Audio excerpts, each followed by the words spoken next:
इतिहास के महान शूरवीरों को जन्म देने वाली भारत भूमि के कण कण में वीर गाथाएं बसती हैं।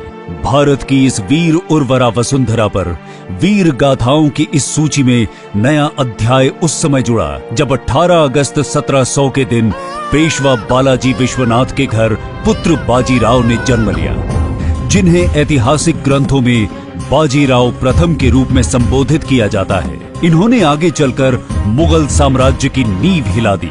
छत्रपति शिवाजी के बाद मराठा शक्ति को पुनर्स्थापित करने और मराठा साम्राज्य को अखिल भारतीय शक्ति बनाने का श्रेय इसी महान योद्धा को जाता है। पिता की मृत्यु के बाद अप्रैल 1720 को जब छत्रपति शाहू जी ने बाजीराव को पेशवा नियुक्त किया, उस समय मराठा राज्य सीमित था एवं शक्ति संग्रह कर रहा था। वहीं पतन की ओर अग्रसर मुगल साम्राज्य ही उस समय देश के अधिकांश क्षेत्रों में प्रभावी था।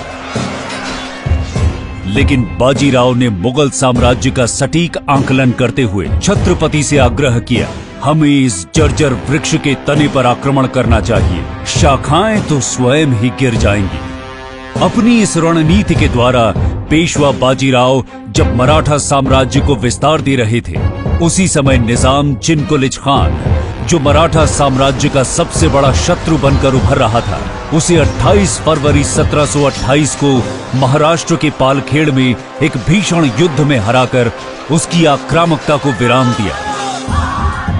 ये एक ऐसी विजय थी जो आज भी सैन्य विशेषज्ञों को आश्चर्यचकित करती है।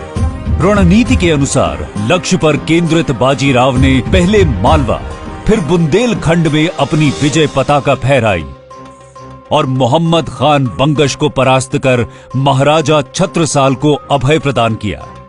इस नवीन विजित क्षेत्र के राजस्व और क्षेत्राधिकार को दृढ़ता प्रदान करने के लिए पेशवा ने दिल्ली की ओर प्रस्थान किया। यह अभियान पूर्णतः सफल रहा, लेकिन इस अपमान से बौखलाए मुगल बादशाह ने निजामुल मुल्क और सादत खान जैसे अपने बड़े सैन्य सरदारों को बाजीराव पर संयुक्त आक्रमण के लिए भेजा।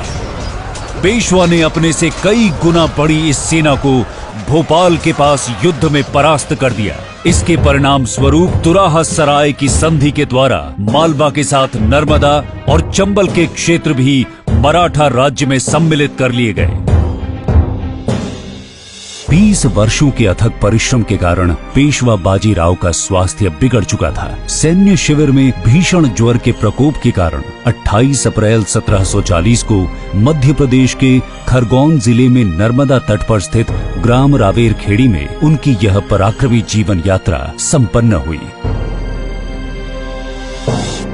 ऐसे वीर प्रतापी अजेय योद्धा, कुशल रणनीतिकार एवं भारत के सच्चे सपूत पेशवा बाजीराव प्रथम को मध्य प्रदेश की धरती नमन करती है।